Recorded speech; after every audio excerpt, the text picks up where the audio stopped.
setiap ada pengajian di rumah, saya selalu tanya sama guru ngaji saya tanya, kira-kira papa saya masuk surga nggak ya? Papa saya sudah meninggal, saya sudah tidak punya bapak, kira-kira dia masuk surga nggak? Terus guru ngaji saya hanya bisa menjawab, insya Allah kalau seluruh amal dan ibadahnya baik, pasti akan diterima oleh Allah gitu. Kita berdoa, semoga Allah lapangkan jalannya untuk menuju surga gitu. Pernyataan itu buat hati saya tidak tenang gitu. Jadi setiap ada pengajian di rumah 40 hari, 100 hari, 1000 hari, saya selalu tanyakan itu kepada ustadz yang datang, kepada guru ngaji saya. Saya bilang kepada guru ngaji saya kalau papa saya itu orang yang baik, orang yang sabar. Papa saya itu tidak pernah pukul mama saya. Dia mengasihi kami semua. Dia tidak pernah buat jahat. Dia sayang sama kami semua. Kira-kira papa saya masuk surga nggak ya? Saya bertanya itu lagi. Jadi perkenalkan, nama saya Fatimah Nasir, sesuai dengan nama yang saya sampaikan di YouTube, di Zoom. Saya anak kedua dari 3 bersaudara. Saya punya 1 kakak laki-laki dan 1 adik laki-laki. Jadi saya perempuan satu-satunya. Papa saya Bugis, Makassar, Sulawesi Selatan. Kemudian mama saya suku Dayak, Kalimantan. Kami terlahir semuanya kami Muslim. Kemudian papa saya namanya Muhammad Nasir, nikah dengan mama saya, dapat saya dan adik saya, kakak saya. Itu kemudian dari kecil saya sudah dididik oleh orang tua untuk mengasihi Tuhan, mencintai Tuhan yang kami sembah, mengasihi Nabi yang kami sembah gitu. Jadi agama saya sebelumnya agama Islam, kemudian papa saya sangat-sangat mendidik kami dengan sungguh-sungguh supaya kami menjalankan apa yang harus dijalankan selama kami mempercayai agama kami yang sebelumnya. Jadi saya dari kecil SD saya sudah ikut pesantren kilat, kemudian saya sebelum lulus SD saya juga sudah lulus mengaji Iqra. Setelah lulus mengaji Iqra SD, saya lanjut lagi mengaji Al-Quran gitu. Karena juz Al-Quran itu ada 30, saya sudah sampai di juz 15 di pertengahan. Sampai di suatu ketika papa saya meninggal saat saya kelas 2 SMP gitu. Karena kami bukan dari keluarga yang kaya, bukan dari keluarga yang berada. Papa saya itu hanya penjahit keliling. Kemudian juga dia tukang servis mesin jahit. Biasanya dia pergi ke pedalaman-pedalaman di kampung-kampung di Kalimantan untuk pergi menjahit, di mana ada rumah-rumah yang punya mesin jahit, dia pergi perbaiki dan dia dikasih uang. Dan itu uangnya juga tidak besar. Palingan satu mesin jahit dapat 20.000 pada waktu itu. Ya waktu itu mungkin cukup besar ya, tahun 2000 berapa begitu, 2004 begitu. Dan itu sampai di suatu ketika papa saya meninggal di saat saya kelas 2 SMP. Jadi di situ hati saya sangat hancur, saya merasa saya tidak punya bapak, saya merasa saya tidak punya masa depan, saya merasa saya takut untuk menjalani hidup tanpa sosok seorang papa dalam hidup saya. Seperti yang saya bilang tadi, karena papa sudah meninggal, mama juga bukan orang yang pegawai negeri, bukan punya gaji tetap.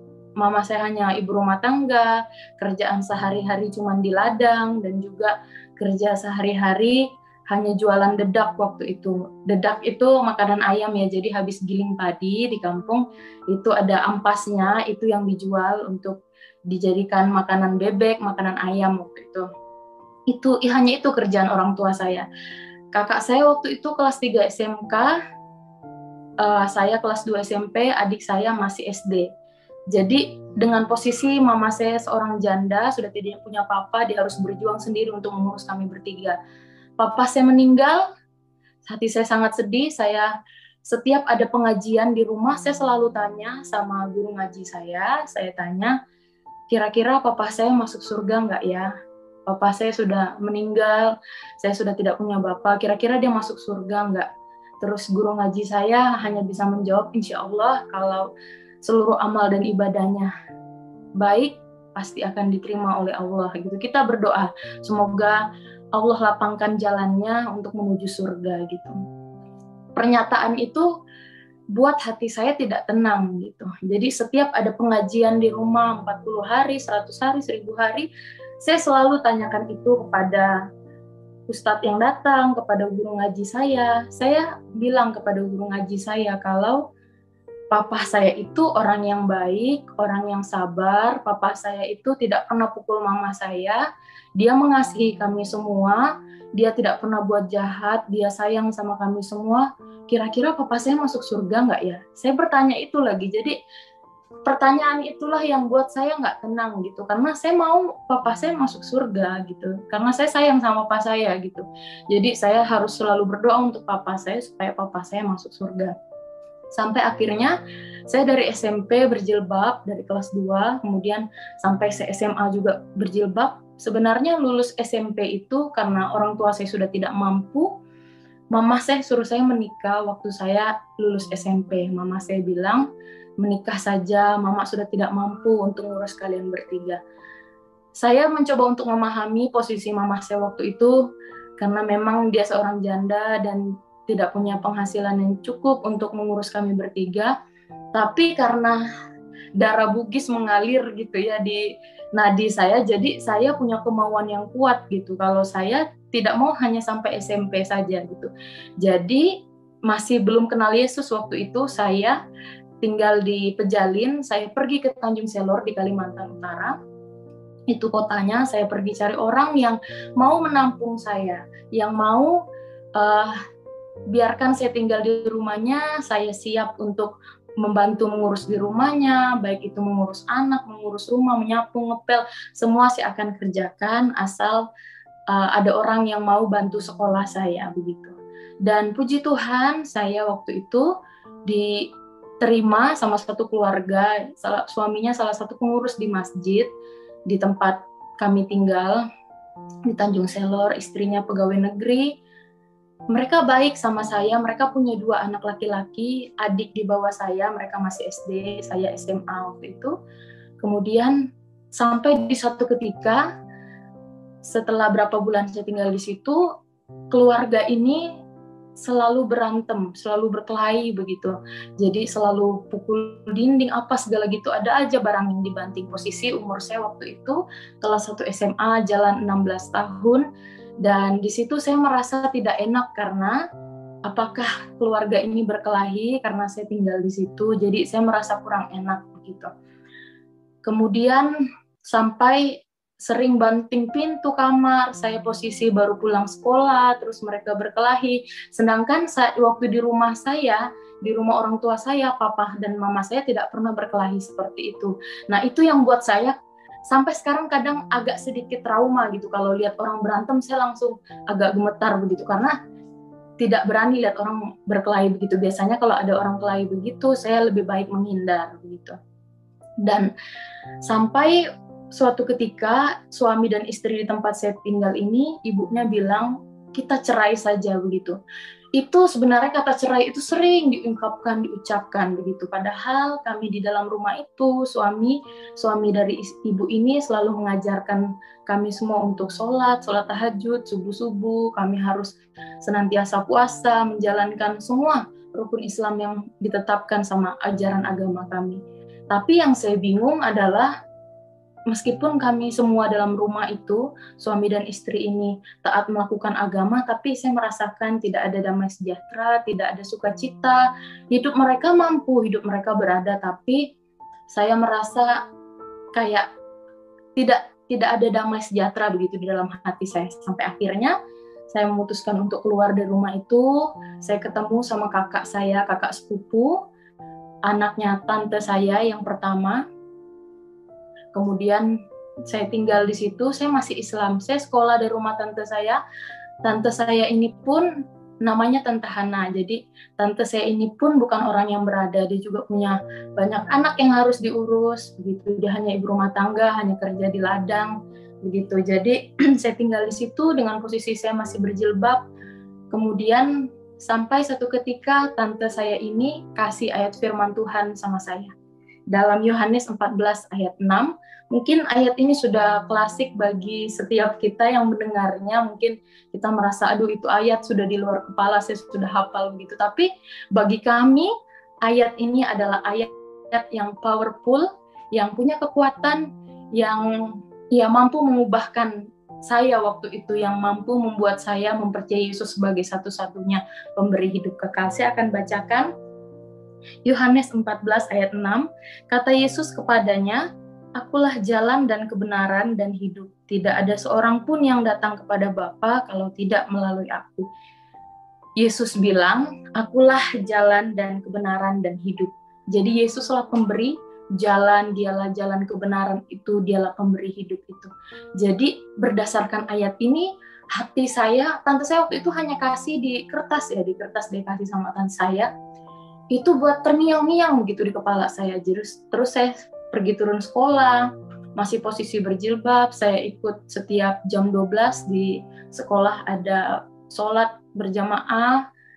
Kemudian sampai di satu titik saya merasa Yesus bekerja, Roh Kudus bekerja dalam hati saya. Saya pergi ke WC waktu itu, ke WC, dan saya mau buka jilbab saya. Saya ditemani sama satu perempuan, orang Kristen. Saya ditemani, kemudian saya lepas jilbab saya pas jam 12 siang. Seharusnya kan setiap jam 12 siang saya pergi ke masjid. Tapi saya pergi ke aula di gedung Serbaguna untuk ikut yang Kristen ibadah waktu saya kelas 1 SMA. Pas saya buka jilbab saya dilihat berpapasan sama guru SMA saya berjilbab. Dia guru Islam, dia agama Islam. Kemudian dia sangat marah sama saya, kenapa saya buka jilbab saya. Kemudian saya ditarik, teman saya tidak diperbolehkan ikut saya dibawa ke kantor. Kemudian saya diperhadapkan di meja panjang di sekolah saya waktu itu, sekolah tempat saya bersekolah waktu itu, sekolah terbaik di Kalimantan Utara, kemudian di Tanjung Selor maksud saya. Kemudian saya dihadapkan dengan kepala sekolah, dengan guru-guru yang lain, dan mereka tanya saya. Di situ saya agak lumayan gugup ya, takut gitu, karena belum pernah saya diperhadapkan dengan guru-guru sebanyak itu di sekolah. Jadi tidak ada guru agama Kristen, karena waktu itu pas ada kegiatan. Jadi pas ada kegiatan Pekan Pemuda namanya, itu kegiatannya biasanya 2 tahun sekali atau berapa tahun sekali, dan pas saya ambil keputusan untuk lepas jilbab saya, tidak ada guru agama Kristen, karena guru-guru agama Kristen sedang mendampingi kegiatannya waktu itu di kampung, di Hulu, begitu. Kemudian saya diperhadapkan, guru kepala sekolah saya langsung marah sama saya, "Kenapa kamu lepas jilbabmu?" Terus saya belum sempat ngomong, guru yang menarik saya tadi, ibu yang menarik saya tadi yang menjawab, dia ini mau ikut Tuhan Yesus, dia mau ikut orang Kristen pergi ibadah, gitu. Dia lepas jilbabnya, jadi orang kafir kamu ya, gitu. Terus itu kepala sekolah saya tertawa, gitu, tertawa karena keputusan saya.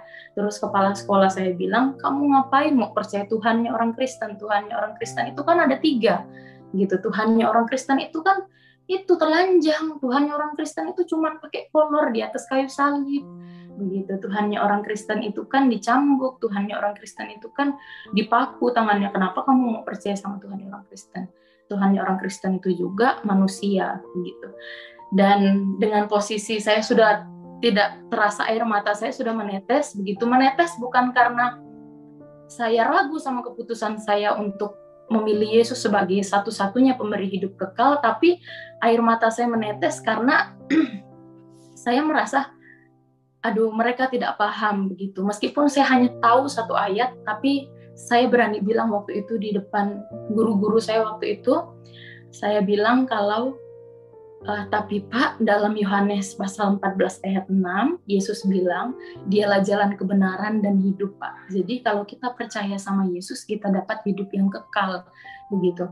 Jadi kepala sekolah saya dan guru-guru yang lainnya itu mentertawakan saya. Kemudian panjang cerita, mereka menasehati saya dan mereka sodorkan uang sama saya 650.000 gitu, supaya saya meninggalkan iman saya untuk ikut Tuhan Yesus. Saya disuruh untuk keluar dari rumah tante saya, karena kan saya sudah tinggal sama tante saya.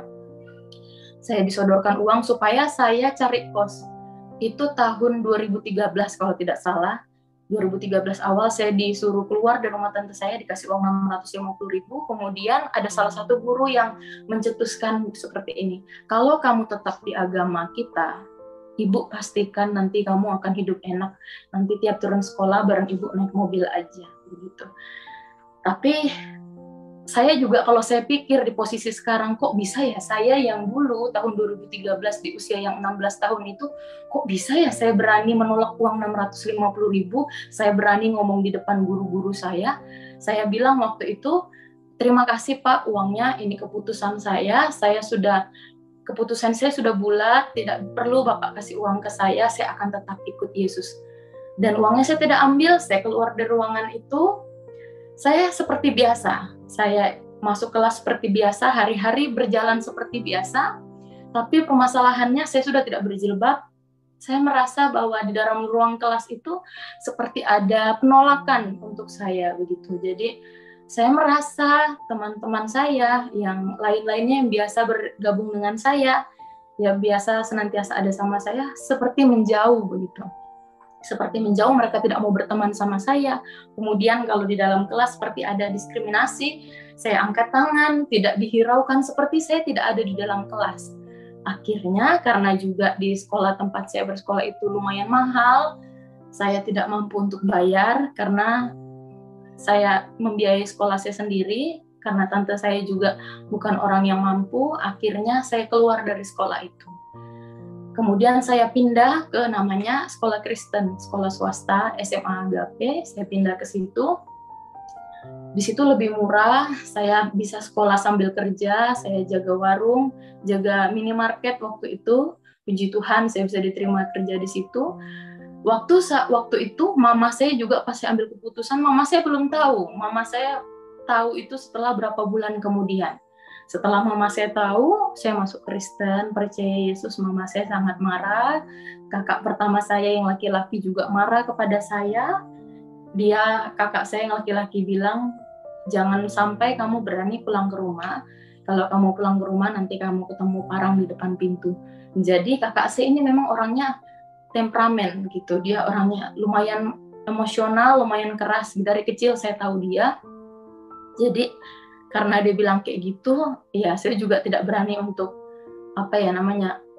pulang gitu. Jadi selama SMA saya hanya bisa dihitung mungkin sudah mau lulus baru saya pulang ke rumah gitu.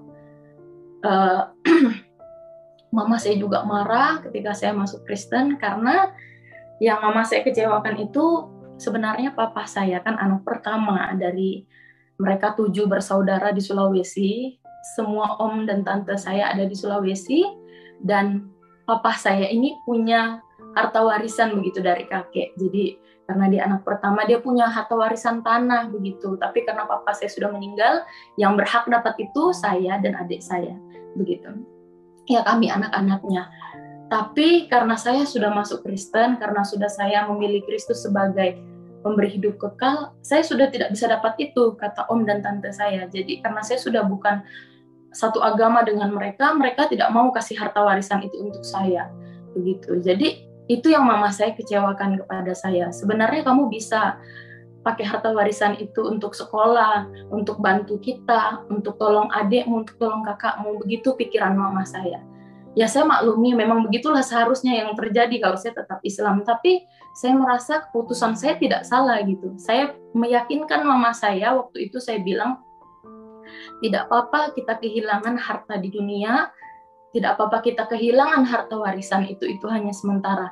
Tapi kalau kita punya Yesus, itu harta yang kekal, itu tidak akan binasa, kita akan masuk surga kalau kita percaya Yesus sebagai satu-satunya jalan dalam pemberi hidup kekal bagi kita. Kemudian setelah itu, saya lulus SMA, puji Tuhan, saya lulus SMA tahun 2015, saya ada kerinduan untuk melanjutkan studi gitu. Saya dulu sering bantu tante saya juga untuk jualan sayur, jualan pakis merah, rebung begitu di pasar. Kemudian tabung-tabung uangnya begitu meskipun tidak besar. Dan puji Tuhan ada aja cara Tuhan gitu untuk menolong orang-orang yang percaya kepadanya. Dan akhirnya tahun 2015 saya berangkat bulan 5 tanggal 23 ke Yogyakarta. Saya mengambil sekolah teologi di STTI Yogyakarta. Saya menempuh pendidikan selama 4 tahun. Saya bisa lulus tepat waktu meskipun waktu mendaftar juga di kampus. Jadi di kampus kami itu harus pakai surat pernyataan sponsor. Selain semua dokumen-dokumen yang kita sudah siapkan, salah satu yang harus kami siapkan para pendaftar mahasiswa waktu itu di kampus adalah surat pernyataan sponsor. Itu harus saya isi. Data yang harus saya isi di situ nama, alamat, dan nomor HP. Kemudian tanda tangan pakai materai. Jadi kalau teman-teman saya yang mendaftar waktu itu, mereka punya, ada gereja yang mensponsori teman saya, ada orang tua yang mensponsori teman-teman saya. Sedangkan saya tidak ada yang mensponsori saya. Nah, waktu itu tidak ada yang mensponsori saya, tapi saya tetap percaya gitu kalau ya kitab Amsal bilang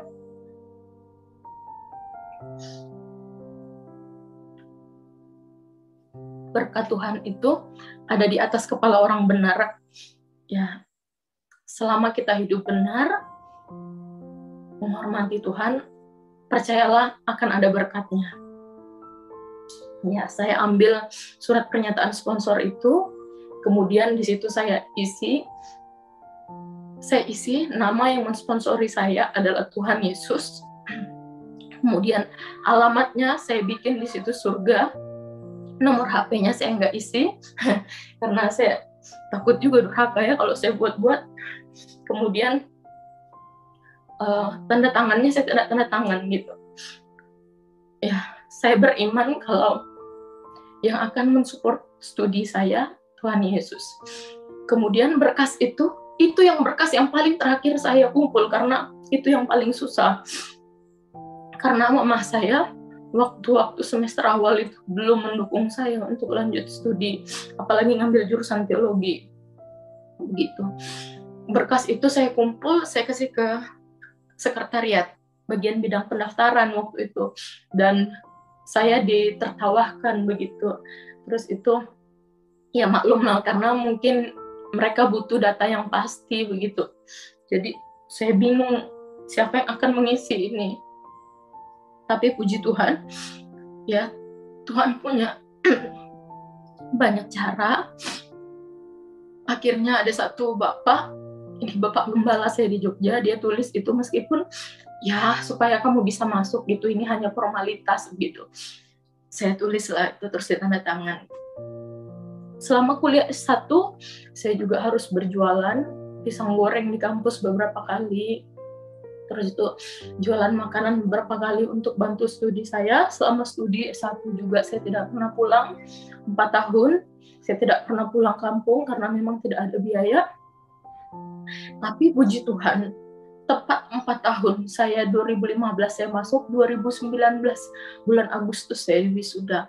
Saya melihat Tuhan luar biasa menolong saya. Jadi semua dana-dana yang harus dibayarkan tiap semester, ada uang praktek kami. Puji Tuhan, Tuhan senantiasa menolong saya begitu. Saya selalu tercengang, terkagum-kagum sama cara kerjanya Tuhan dalam hidup saya.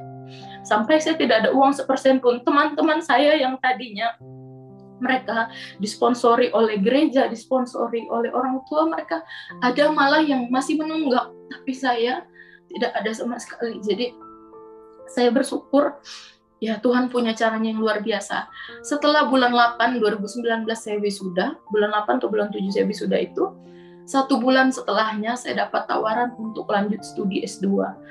Itu disponsori. Saya langsung ambil, 2019 itu saya langsung melanjut kuliah S2. Puji Tuhan, tahun 2021, 5 bulan yang lalu, 2021 bulan 9, saya di wisuda. Saya tepat waktu 2 tahun juga menyelesaikan studi magister teologi saya. Saya juga melihat bahwa Tuhan luar biasa begitu. Meskipun sponsor saya waktu itu orang yang membantu membiayai studi saya sempat mandek karena COVID 2020 kan masuk ke Indonesia. Awal-awal 2020 itu akhirnya buat saya harus bekerja juga. Jadi 2020 itu saya kuliah S2 sambil saya bekerja di pabrik besi yang ada di Yogyakarta. Saya kerja di pabrik besi, saya juga jualan besi, kayak sales begitu, jualan besi untuk membantu biaya tempat tinggal saya selama studi, bantu ya ongkos beberapa hal yang harus saya bayar. Tapi puji Tuhan, lebih dari semuanya itu saya melihat Tuhan luar biasa dalam hidup saya. Setelah saya pikir-pikir lagi, memang tidak ada penyesalan dalam hidup saya sampai di usia saya yang sekarang 24 tahun. Tidak ada penyesalan saya dari awal saya kenal Yesus sampai sekarang, bahwa Tuhan itu luar biasa. Kalau saya tidak kenal Yesus, mungkin sekarang saya sudah punya anak, hanya gendong anak, saya hanya ada di kampung, saya hanya menjadi ibu rumah tangga, hanya kerja di ladang, saya mungkin tidak tahu dunia luar. Tapi karena saya percaya bahwa Tuhan Yesus itu Raja di atas segala raja, Dia yang punya alam semesta ini, Dia sanggup untuk menolong saya. Saya memang tidak punya bapa, saya memang anak yatim, tapi saya punya Yesus gitu. Saya punya Yesus artinya saya bisa melakukan segala-galanya. Saya punya Yesus artinya saya punya Bapa. Jadi saya bukan anak yatim. Saya punya Yesus artinya saya anak raja, saya anaknya Tuhan. Jadi saya berhak gitu. Berhak menikmati yang Tuhan sediakan asal saya mau berjuang gitu. Puji Tuhan, saya bisa menyelesaikan studi saya 6 tahun, dan setelah 6 tahun itu saya bisa pulang, begitu. Dan saya lupa cerita, setelah 1 tahun saya percaya, ini kembali lagi ke belakang, setelah 1 tahun saya percaya itu, adik saya ajak untuk terima Yesus, waktu dia kelas 3 SD, yang laki-laki. Jadi adik saya yang kelas 3 SD itu, sekarang dia kelas 2 SMK, gitu. Dia sudah terima Yesus, dan saya sangat bersyukur, berapa bulan yang lalu dia juga sudah dibaptis. Dan berselang 2 tahun setelah saya masuk Kristen percaya Yesus, mama saya juga percaya Yesus, diterima Yesus sebagai satu-satunya pemberi hidup kekal dalam hidupnya. Dan sekarang pergumulan kami, saya hanya kakak saya yang nomor 1, dia yang belum masuk Kristen, dia yang belum terima Yesus. Tapi saya bersyukur waktu saya masih di kampung kemarin di Kalimantan, saya sempat ada ngobrol dengan dia. Saya bilang kalau percuma kalau kita genggam banyak hal di dunia ini dengan tangan kita, bahkan sampai penuh-penuh kita genggam, tapi kalau kita tidak punya Yesus, kalau hati kita kosong, hidup kita akan berakhir dalam kebinasaan. Saya cuma bilang begitu dengan kakak saya. Terus saya ajak dia berdoa, puji Tuhan, hatinya tidak seperti dulu begitu, karena dulu saya takut sekali sama kakak saya yang ini, begitu. Tapi dia mau ikut berdoa. Kalau kami makan di rumah, waktu itu hanya saya, adik saya dan kakak saya ini berdoa, dia mau ikut berdoa, saya pimpin berdoa, dia mau, begitu. Meskipun sampai sekarang dia belum ambil keputusan, tapi saya percaya hati yang keras Tuhan bisa lembutkan. Perlahan-lahan, yang penting saya sudah sampaikan kebenaran, setidaknya ada benih yang saya tinggalkan sebelum saya tinggalkan Kalimantan. Dan sekarang saya sedang di Papua, di Jayapura, saya sedang pelayanan di sini. Saya bersyukur juga karena mama saya mengizinkan saya, anaknya perempuan satu-satunya, untuk pergi jauh lagi. Sudah 6 tahun di Jogja, tidak pernah pulang, kemudian hanya pulang 2 bulan, terus pergi lagi ke Papua untuk pelayanan. Saya di sini fokus kepada pelayanan anak, penjangkauan jiwa melalui pendidikan. Mohon doanya, karena pada saat ini kami sedang fokus untuk pembukaan PAUD. Jadi banyak orang, sebenarnya teman-teman juga yang Kristen-Kristen sama teman-teman yang Muslim juga sempat bilang pada saya, kenapa kamu S2 tapi mau pergi pelayanan jauh-jauh, mending kamu ambil pelayanan yang di Jogja. Kemarin ada tawaran juga untuk saya sebelum saya sampai di Papua, ada tawaran untuk saya lanjut S3 lagi, lanjut studi S3, ada lembaga yang mensponsori saya untuk studi S3. Tapi saya rasa saya ingin melayani dulu sebelum waktunya Tuhan panggil saya, begitu. Jadi saya nggak tahu kapan waktu saya, meskipun muda, tapi kan syarat mati itu tidak harus sakit, syarat mati itu tidak harus tua, muda pun kita bisa mati, masih sehat-sehat pun kita bisa mati. Jadi saya, dalam hati saya komitmen, mumpung saya masih sehat, saya mau melayani Tuhan di tempat yang memang betul-betul membutuhkan saya, gitu. Akhirnya saya sampai ke Papua, saya melayani di khusus di gereja orang-orang gunung. Kami melayani di situ, jadi banyak anak-anak di sini juga yang mereka belum bisa mengecap pendidikan yang layak, masih dengan budaya mereka, masih belum mengenal hidup disiplin, hidup bersih. Ya, itu masih kami ajarkan sama mereka, belajar membaca, belajar menulis. Itu yang kami sedang lakukan saat ini. Jadi mohon dukungan doanya untuk saya, karena saya sedang pelayanan di Papua. khususnya daerah Jayapura Sentani, di daerah Danau Sentani saya melayani.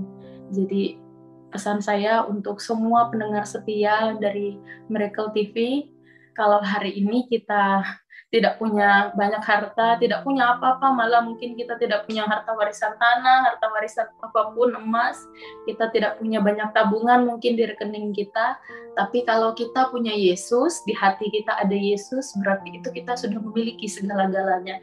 Harta di dunia ini itu hanya sementara, tapi jangan sampai kita tinggalkan Yesus hanya perkara duit, hanya perkara jabatan, hanya perkara pasangan hidup. Kalau mungkin ada yang nonton terus itu pacarnya tidak seiman, jangan sampai kita tinggalkan Yesus hanya perkara pasangan hidup. Tuhan sudah bilang terang dan gelap itu tidak bisa bersatu. Jadi kita anak-anak terang jangan mau mencoba membuka celah bagi iblis untuk bisa ambil bagian, menarik kita untuk jadi anak-anak gelap. Jadi tetap setia ikut Yesus sampai akhir, karena percayalah kalau kita setia ikut Yesus sampai akhir, kitab Wahyu bilang kita akan mendapatkan mahkota kehidupan. Demikian kesaksian saya. Tuhan Yesus memberkati.